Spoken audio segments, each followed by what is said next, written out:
We have. It's not the hippos that I promised you, unfortunately. Well, actually, not unfortunately. It's something even better. Yesterday, I think it was, I was discussing 3 banded plovers and how I once found a nest when I was guiding at Sabi. And I was so scared that people were going to drive over the nest that I actually made this really cool little fort around it. I collected some big logs, and myself and my tracker, we made like about a 2 meter, or maybe it was even bigger, 5 by 5 sort of square around it so that the cars wouldn't drive over her and her nest. But isn't this great that we managed to find one? We must try and watch this nest develop. But it's a very, very basic nest. As you can see, it's a little scrape. They typically make it quite close to the water's edge, and they'll sometimes try and prepare these scrapes, you know, more than one, up to about 7 in one go before they eventually make their choice. But it's nice. I even just saw a moment ago a pair of turtle doves doing the courtship process. So I'm so excited now because it gives us something to look after. But wouldn't it be great to be able to watch this? I'm just checking the breeding season when they typically start laying their eggs, if it is normal for this time of the year. Mainly Western Cape. No, we're far away from the Western Cape. Let's go around. Okay, so anywhere from now, from July to December in this particular area. So this is not unnormal at all. This is actually completely normal. And then I'm not actually even sure who makes the nest. You know, this is the thing about all these different birds, is that it's hard to remember these things. So I'm just checking there. I really wish she would stand up and walk around so we could see the eggs. But I have got my egg and nest book out, so we should be able to show you a picture of the nest, of the eggs. Just checking here. Okay, should I show you a picture very quickly? I don't think she's going to go anyway. Oh, hang on, wait, sorry, Seb. As I said that, Murphy's Law, can you believe it? Look, she's shuffling. We might get a view of her eggs. I don't know how many she's got. They normally lay 2 to 3. Look at them. Come on, no. Stand up. She's just trying to keep them nice and warm.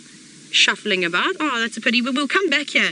Definitely throughout the days. I'll tell Tristan where her nest is, and luckily for her, she's in a spot where a person wouldn't necessarily want to go and drive down here, so she's actually chosen a very good spot to position. I always find, I say this, that birds choose the most awkward spots, especially if they're nesting on the ground, and it's wrong because we have come in and we're invading their land. Have a look here though.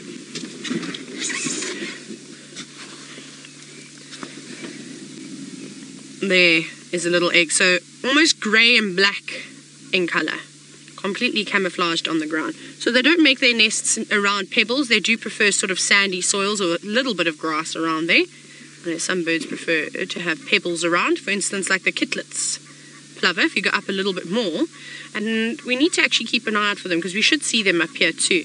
But look at those nests. So they make their nests slightly different. Same colour eggs though, and relatively similar size too. But they make it more in a stony area to camouflage. Now, Megan from Final Control would like to know, would the snake eat the eggs? Of course it would, and so would that monitor lizard. But let me tell you, I'd be very nervous if I was that monitor lizard coming towards this area. We've seen 3 banded plovers chase many different bird species away just from water's edge where they've been feeding. So you come near this nest and you're going to get it both from mom and dad.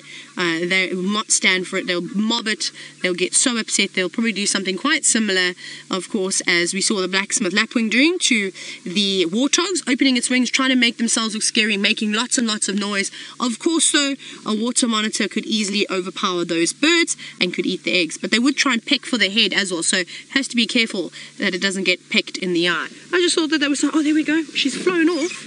She's flown off. She's actually looks like she's chasing. We have a look at her eggs quickly.